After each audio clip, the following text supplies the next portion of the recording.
Hello friends, இன்றைக்கி Bharathi home ஃபுட்டில் புதினா சட்னி எப்படி பண்ணுறதுன்னு பார்க்க போகிறோம். இந்த சட்னி இட்லி, தோசை, குழிப்பணியாரத்துக்கு தொட்டு சாப்பிட நல்லாயிருக்கும். ஏற்கனவே நம்ம சேனலில் புதினா துவையல் எப்படி பண்ணுறதுன்னு போட்டிருக்கோம். டிஸ்கிரிப்ஷனில் வேணால் லிங்க் கொடுக்குறேன், தேவைப்பட்டால் பார்த்துக்கோங்க. இப்போது இந்த சட்னி பண்ணுறதுக்கு அடுப்பில் ஒரு பேன் வச்சுட்டு பேன் சூடானதும் 2 ஸ்பூன் ஆயில் சேர்த்துக்கிறேன். ஆயில் சூடானதும் இதில் 1 டேபிள் ஸ்பூன் கடலைப்பருப்பு, 1 டீஸ்பூன் வெள்ளை உளுந்து. நாங்கள் உளுந்து எப்பயுமே கம்மியாக தான் சேர்ப்போம், ஏன்னா உளுந்தில் ஒரு மாதிரி குழப்பாக இருக்கும். அது நிறையா சேர்த்தா சட்னி அவ்வளோ நல்லா இருக்காது. நீங்கள் உங்கள் விருப்பம் போல் சேர்த்துக்கோங்க. காரத்துக்கு 2 வரமிளகாய், ஒரு 5 பச்சை மிளகாய், ஒரு 7-8 பல் பூண்டு, ஒரு துண்டு இஞ்சி குட்டி குட்டியாக கட் பண்ணி சேர்த்துக்கிறேன்.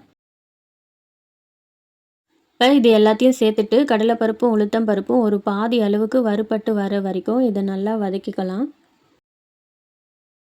இப்போ பாருங்கள், பாதி அளவுக்கு வறுபட்டு வந்துடுச்சு. இந்த ஸ்டேஜில் ஒரு கைப்பிடி அளவு கருவேப்பிலையை சேர்த்துக்கிறேன். கருவேப்பிலை கொஞ்சம் ஹார்டாக இருக்கும், வதங்கி வர லேட் ஆகும், அதனால் முன்னாடியே சேர்த்துக்கிறோம். எல்லா தழையையும் ஒன்றா சேர்த்துட்டேன்னா கருவேப்பிலை மட்டும் வதங்காமல் பச்சை வாசனையாக இருக்கும். அது சட்னிக்கு அவ்வளோ டேஸ்ட்டு நல்லா இருக்காது. இப்போ நம்ம சேர்த்துருக்க கருவேப்பிலை ஒரு பாதி அளவுக்கு நல்லா வதங்கி சுருண்டு வந்தால் போகிற ஒரு கைப்பிடி அளவு இது கூட மல்லித்தழையை சேர்த்துக்கலாம். மல்லித்தழை போட்டதுமே சட்டுன்னு வதங்கி வந்துடும். பாருங்க, மல்லித்தழை உடனே வதங்கி சுருண்டு வந்துடுச்சு. இந்த ஸ்டேஜில் ஒரு 4 கைப்பிடி அளவு புதினா தழை சேர்த்துக்கலாம். புதினாவை ஏன் நம்ம கடைசியாக சேர்க்குறோன்னா, அதிக நேரம் புதினாவை குக் பண்ணோன்னா அது ஒரு மாதிரி கசப்பு தன்மையாகிடும். அதுக்காக தான் புதினாவை கடைசியாக சேர்த்துக்கிறோம். இப்போ நம்ம சேர்த்துருக்க புதினாவையே கூட ரொம்ப நேரம்லாம் வதக்க போகிறதில்ல. இது நல்லா சுருண்டு கலர் சேஞ்ச் ஆகி வந்துடும். ஒரு சுருண்டதுமே அடுப்பை ஆஃப் பண்ணிக்கலாம்.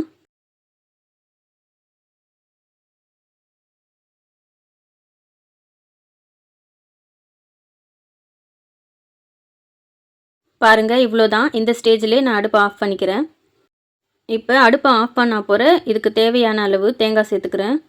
நான் ஒரு அரை மூடி தேங்காயிலே பாதி தேங்காய் தான் சேர்த்துருக்கேன். நீங்கள் தேங்காய் நிறையா வேணால் கூட சேர்த்துக்கலாம், ஒன்றும் தப்பு கிடையாது. இந்த ஸ்டேஜிலே ஒரு 1/4 ஸ்பூன் பெருங்காயத்தூள் சேர்த்துக்கிறேன். பெருங்காயத்தூளும் தேங்காயும் பொறுத்த வரைக்கும் முன்னாடியே சேர்க்கக்கூடாது. அடுப்பை ஆஃப் பண்ணிவிட்டு சேர்த்துக்கினாலே போதுமானது. ஏன்னா தேங்காய் ரொம்ப நேரம் அடுப்பில் வதங்கக்கூடாதுன்னு சொல்லுவாங்க. அதனால் இதுக்கு இந்த பேன் சூடே போதுமானது. பெருங்காயத்தூளும் முன்னாடியே சேர்த்துட்டுனா எண்ணெயில் கருகுன மாதிரி ஆகிடும். நாங்கள் எப்பயுமே கட்டி பெருங்காயம் வாங்கி முன்னாடியே எண்ணெயில் போட்டு நல்லா ஃப்ரை பண்ணிவிட்டு அதை நாங்கள் பொடியாக ரெடி பண்ணி வச்சுப்போம். அந்த பெருங்காயத்தை தான் அதில் சேர்த்துருக்கோம். இதில் தேவையான அளவுக்கு இப்போ உப்பு சேர்த்துக்கலாம்.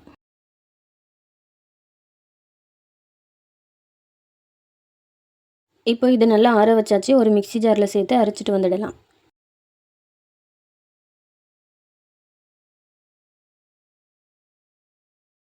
இந்த சட்னி தாளிப்புக்கு ஒரு டேபிள் ஸ்பூன் ஆயில், அரை டீஸ்பூன் வெள்ளை உளுந்து, ஒரு அரை டீஸ்பூன் கடுகு சேர்த்து தாளிச்சிருக்கேன். இப்போ இந்த தாளிப்பில் சட்னியை சேர்த்துக்கலாம். அவ்வளோதான் ஃப்ரெண்ட்ஸ், நல்லா டேஸ்டியான புதினா சட்னி ரெடி. நல்லா இட்லி, தோசை, பணியாரத்துக்கு ஏற்ற சட்னி. இந்த ரெசிபி பிடிச்சிருந்தா நீங்களும் உங்கள் வீட்டில் ட்ரை பண்ணி பார்த்துட்டு கமெண்ட்டில் எப்படி இருக்குன்னு சொல்லுங்கள். உங்கள் ஃப்ரெண்ட்ஸ் அண்ட் ஃபேமிலிக்கு ஷேர் பண்ணுங்கள். பாரதி ஹோம் ஃபுட்க்கு சப்ஸ்கிரைப் பண்ணுங்கள். தேங்க்யூ. தேங்க்ஸ் ஃபார் வாட்சிங்.